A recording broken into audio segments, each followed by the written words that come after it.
You're watching the Wellness Hour Live. I'm Randy Alvarez. Today's topic, according to my first guest, that if you're on Lipitor, you can get off of it. In fact, you shouldn't be taking statin drugs or cholesterol-lowering drugs. He is a pharmacist. He's a PharmD, doctorate of pharmacy, and he's known as the herbal pharmacist. And I should let people know it's a real interview. He didn't pay to come on the program, and I'm not endorsing him in any way. So I want to welcome you to the show. Thanks. And we're talking to David Foreman. It's Dr. Foreman. Is that right? Yep. You go by David? I prefer David, honestly, yeah. So it's a big, bold statement because there are millions and millions of people on Lipitor or on statins to lower their cholesterol. And we know that it lowers cholesterol, right? Mm-hmm. So are you saying that you can do it without Lipitor, without statins? I'm saying you can lower your cholesterol without statins. And I'm not just going to, I don't like to pick on any one brand. So like you said, Lipitor, I'm just talking about, we're talking about statins in general, yeah. And it's kind of funny because a guy that came from the traditional pharmacy background that was around when the very first statin ever came out, I mean, I wasn't a fan of them then. And that was before I even got into natural medicine. And now that I'm into it, and I know both worlds, I mean, I think that anybody that takes a statin really needs to take a serious look in the mirror and challenge their healthcare provider. And there's not much that I get. But it does lower cholesterol.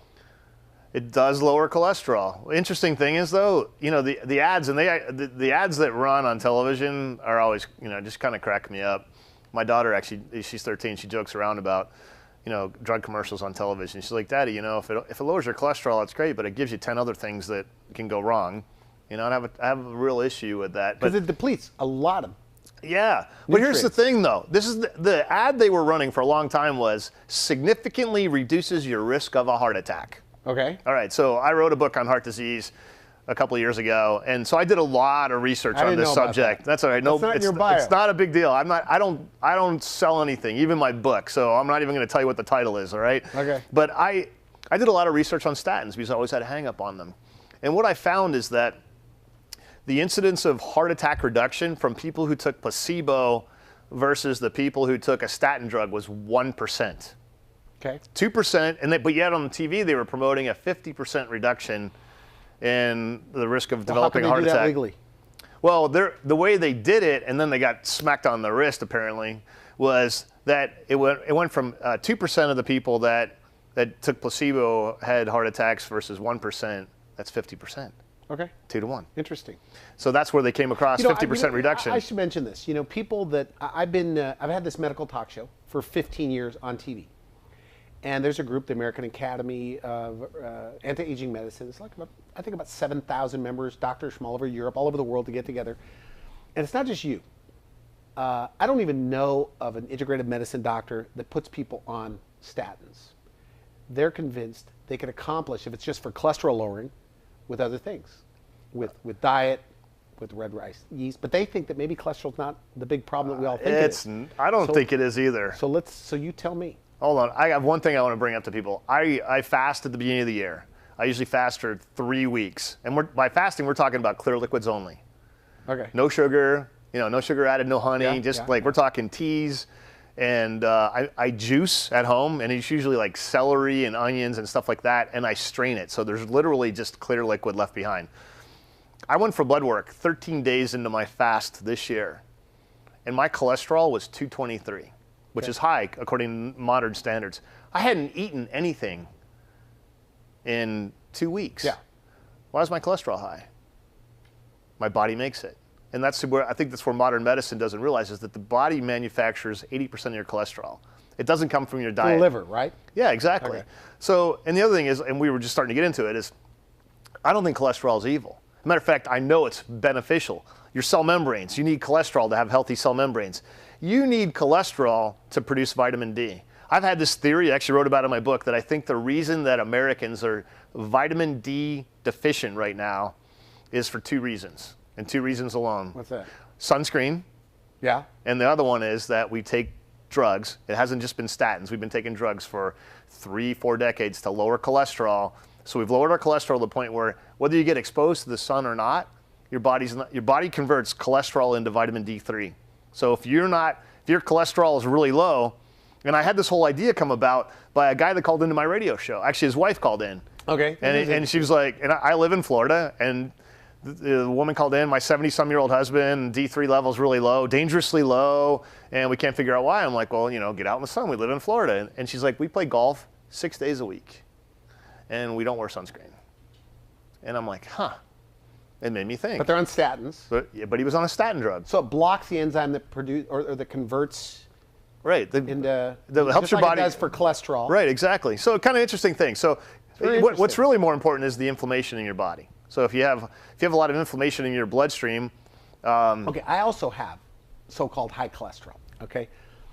But for people that take statins, they can't produce CoQ10, which feeds the heart. So they say, okay, take CoQ10. So could they just take vitamin D? Yeah, you could, but again, it goes back to the whole point of the statin drugs are not just causing an issue with CoQ10. It's not just causing an issue with vitamin D3. I mean, why? It'd be more important to me to address what makes cholesterol become bad for me. Mm-hmm. So what makes cholesterol become bad for me is when it oxidizes, or when you get what I call little pinpricks in your blood vessels. If we cut ourselves on, you cut your hand today, it's going to bleed for a little while, and then you're going to form a scab. Tomorrow morning you wake up, there's a scab there, but it itches, so you start scratching it. Next thing you know, you've got a wound that's even bigger than the original scratch. Well, that's what's going on in your body. Your body lays down plaque in your arteries as a band. It's sort of like the scab inside. You get these little pinpricks, inflammation, plaque gets laid down by, from cholesterol formation, cholesterol gets converted to form plaque. You get plaque buildup. Why? It's just like the scar on the scab on the outside of your body. It's protecting it so it can heal from the inside out. Same thing goes on in there. But we keep scratching it, we get a bigger and bigger wound. Well, if I don't do something to decrease what's causing the wound on the inside of my blood vessels, then I'm going to keep laying down more and more plaque. Yeah, exactly. So change your diet. And there's a lot of things that we can do. So you don't even like red rice, yeast, what is it called? No, it's funny. I'm not even like a supplement. So you don't even worry about cholesterol at all? You ignore it? No, and a friend of mine who's my doctor. You probably think that it's our lowering of the cholesterol that's causing Alzheimer's. I don't know. Curious. No, I'm not going to. I'm not going to go. Haven't come across that one yet. I was just wondering if that's what you thought. Doesn't physiologically make sense to me. Well, because the brain is cholesterol. Yeah, I know, but my biochemistry, physiology background from pharmacy school, it just doesn't add up to me. Okay, so don't worry about. So if somebody's watching this, I know I'm freaking people out, and you say, "Don't worry about your cholesterol." Is that what you're saying? I don't want to put words in your mouth. Is that what you're saying? No, I can't say that, because what happens is that we have people that are careless. So if you're like me, and probably like you talked about, you're eating right, you're getting your exercise. Eating right means, eating a lot of fruits and vegetables, nuts, seeds, legumes, leaner cuts of meat, eating fish, eating the right oil or consuming the right oils and stuff like that. Then you and I don't have necessarily to have to worry about that. But if I'm a sloven person, that's smoking cigarettes or not getting any exercise and just not eating the right foods, then yeah, cholesterol you need to worry about. Do you think there comes a time where somebody would be indicated to take a cholesterol lowering medication? No, I don't, because they don't work. They don't work that quick. Like, that's seriously. If I have plaque buildup in my arteries already, I have a 50% occlusion, and I start taking a statin drug today, it's not going to reduce that. So statistically, there's no proof. You're saying. I think you said it earlier. Less than 1%. Between placebo and not. Right. That's my observation. And they won't do a study on eating low glycemic vegetables, good fats, right, lean proteins compared to a Lipitor. Right. And it's funny because there's more information out now showing that the cholesterol from eggs doesn't even get absorbed into the body. A lot of people come to me like, wow, man, I don't understand. I don't eat any fats at all. I eat cholesterol-free foods. Yeah, some people eat zero cholesterol and have high cholesterol. Yeah, well, they're eating a lot of starchy foods. Starches convert like that. Sugar, anything that's starchy converts. Insulin plays a role, by the way, high levels of insulin? Definitely. Insulin and blood sugar levels play, I think, a huge role, because your body will use the sugar and elevated cholesterol. Not necessarily the insulin, not high insulin, but high blood sugar, I think would. Herbs that can help with this. You mentioned red yeast rice. That works okay. I'm not really a big fan. Google works really well. That's another one that I like to use. But honestly, there's a great supplement out there called Citronol. Studies with it, showing its effectiveness. Citronol, okay. Citronol. I don't know if you've heard of that one before. Does it work in the same mechanism of it messes with the enzyme that converts to cholesterol? But you're saying you don't even believe in it. So no, I know. That's why I said I really didn't even want to talk about supplements for cholesterol. I don't think you need them. Because you don't worry about it. Right. I don't.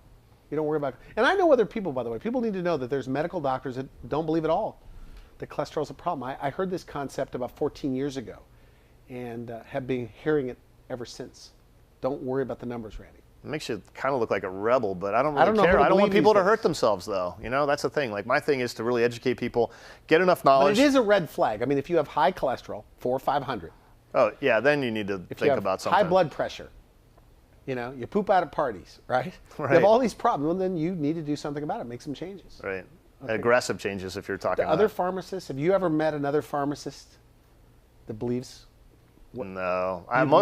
Most of my brothers and sisters in pharmacy don't like me. They think that I'm a quack.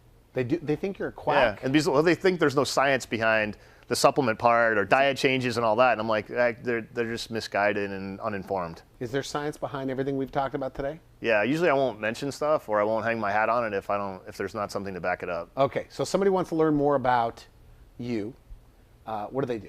Website's the easiest way to connect, herbalpharmacist.com. Herbalpharmacist.com. Yep. I want to thank you. Very interesting stuff. Bold statements. And I want to thank you for coming to the show. Always thank you very much. Appreciate it. You've been watching The Multi-Tire Live. I'm Randy Alvarez. We'll be right back.